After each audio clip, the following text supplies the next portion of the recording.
Bonjour et bienvenue, voici notre tour d'horizon économique, géopolitique, énergétique et boursier. Nous sommes le mardi 19 mai. Et pour comprendre comment tourne une planète finance stressée par les taux à 30 ans, c'est sur l'inforruptible et nulle part ailleurs. Et la chronique du jour, je vais l'intituler Les taux grimpent plus vite que Trump n'arrive à mentir. À quoi fais-je allusion?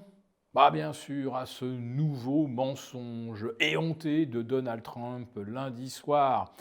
Je vous rappelle le contexte, et vous allez voir que ça illustre le titre. Hier soir, 20h58, les taux longs américains franchissent les 5,15%. On est au plus haut depuis début juillet 2007, au plus haut depuis 19 ans. Nous avons un 10 ans qui flirte avec les 4,75. Et le Nasdaq qui accélère à la baisse, moins 1,40, moins 1,50, moins 1,60.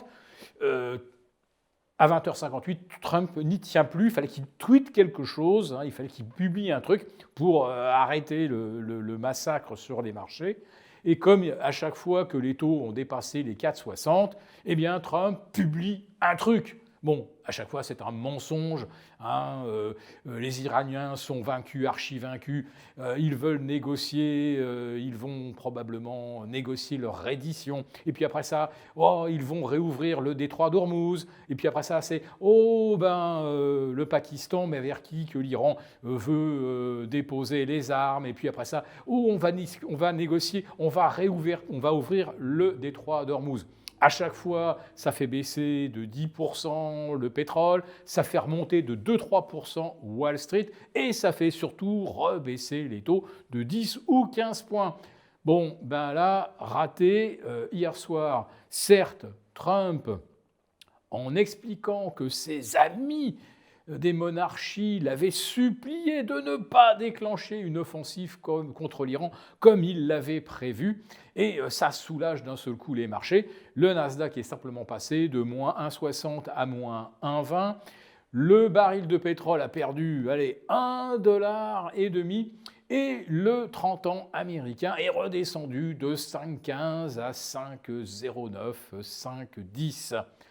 Ouais, mais plus Trump ment, plus les mensonges s'avèrent éphémères, enfin en tout cas leurs effets sont très éphémères, et là cette fois-ci plus personne n'y croit. Bah oui, parce que quand Trump déclare les monarchies du Golfe m'ont prié de ne pas déclencher l'attaque aujourd'hui, il n'y a eu absolument aucun appel des monarchies du Golfe. D'ailleurs, on a même, je crois, les Émirats qui démentent en disant nous, on n'était même pas au courant que Trump préparait une attaque.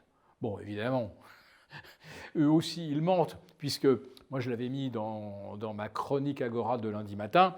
Trump avait convoqué l'état-major américain dans la Situation Room, tous les pontes du Pentagone. Bon, quand on convoque les gens dans la Situation Room, c'est qu'on a déjà pris une décision et qu'on va gérer justement l'offensive ou l'opération spéciale, comme une opération Maduro par exemple. Et Trump dit « j'ai annulé finalement la réunion dans la Situation Room ». Bon, voilà.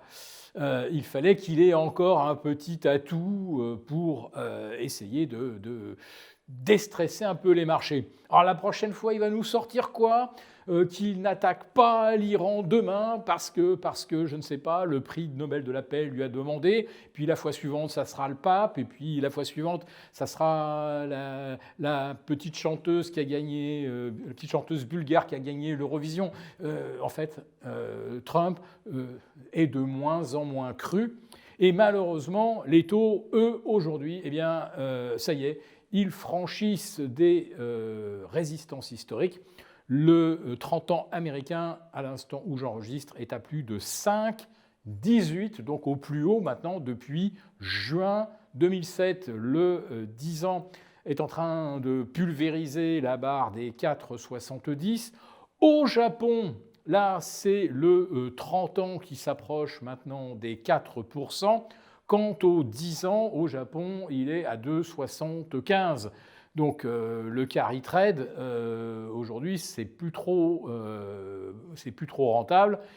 Emprunter à 2,75 au Japon pour placer à 4,70 aux États-Unis, ça fait plus un delta très favorable. Et ce débouclement du carry trade, ça peut être aussi une des clés de l'évolution des marchés dans les prochaines semaines. Qu'est-ce que ça veut dire? Ça veut dire que le Japon, confronté à une vague d'inflation, va probablement se retrouver contraint de monter ses taux. Les marchés l'anticipent déjà, le marché des changes naturellement. Et si la BOJ doit défendre le yen, alors il faudra qu'il vende des T-bonds américains, donc rapatrier du yen, vendre du dollar. Et si le Japon se met à vendre des T-bonds américains, c'est évidemment game over.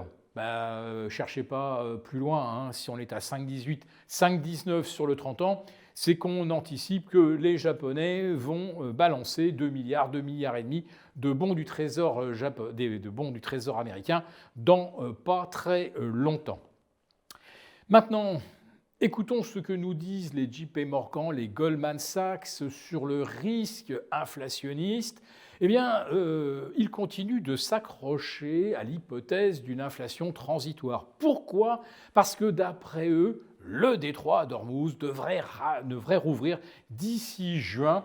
Pourquoi? Parce que Trump ne peut pas reprendre la guerre, il ne peut pas non plus faire traîner le blocage d'Ormuz trop longtemps, sinon les hypothèses d'inflation vont s'envoler. Donc, Trump, d'une certaine façon, devra reconnaître un petit peu sa défaite tactique face à l'Iran, mais ça vaut mieux que de voir l'inflation s'enflammer et les marchés américains s'effondrer.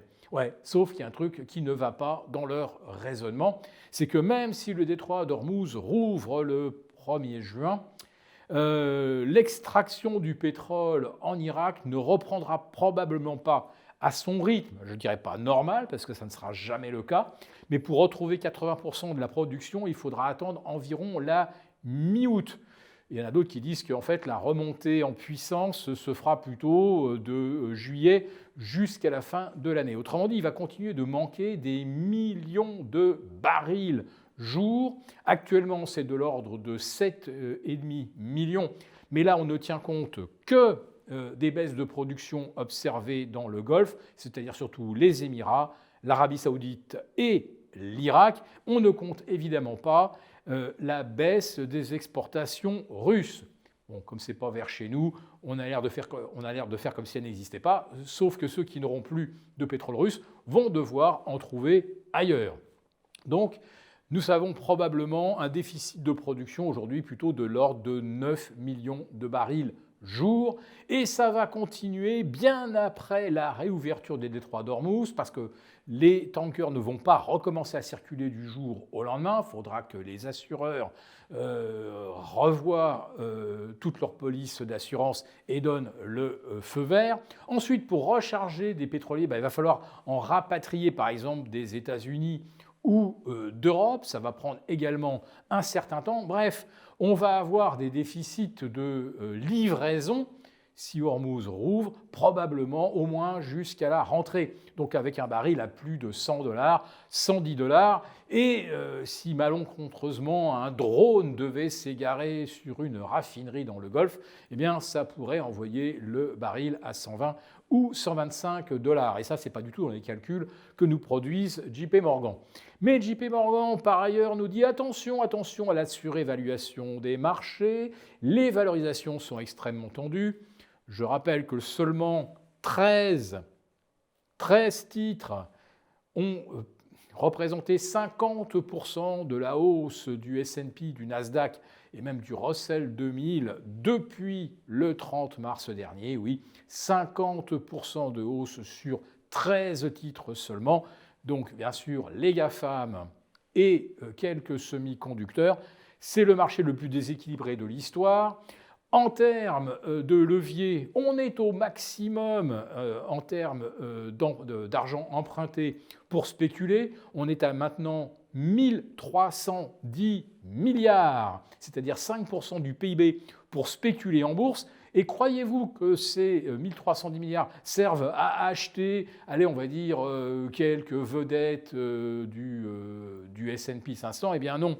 L'essentiel, pratiquement 2/3 de l'argent emprunté, va sur des produits à effet de levier, comme par exemple le triple SOX ou le triple ETF semi-conducteur. Autrement dit, on emprunte pour spéculer dans des proportions qu'on n'avait jamais vues, même en l'an 2000. Si d'un seul coup on s'aperçoit que les taux sont hors de contrôle, la correction qui risque de s'engager ne ressemblera à rien. Pour vous remercier de votre fidélité, vous pouvez télécharger gratuitement notre rapport spécial qui contient nos solutions pour préserver votre épargne face à la faillite économique de la France, laquelle met en danger votre épargne. Il vous suffit de cliquer sur le lien en description pour l'obtenir gratuitement. Merci et à bientôt. Merci beaucoup d'avoir regardé cette vidéo. N'hésitez pas à réagir dans les commentaires ou à liker et partager cette vidéo si le contenu vous a plu. Et pour ne rater aucune de nos prochaines émissions, vous pouvez vous abonner à notre chaîne et activer les notifications. Et pour plus de contenu, n'oubliez pas que le dernier rapport rédigé par nos experts est accessible en cliquant sur le lien de description. On se retrouve tout de suite dans les commentaires et je vous dis à très bientôt pour une prochaine vidéo.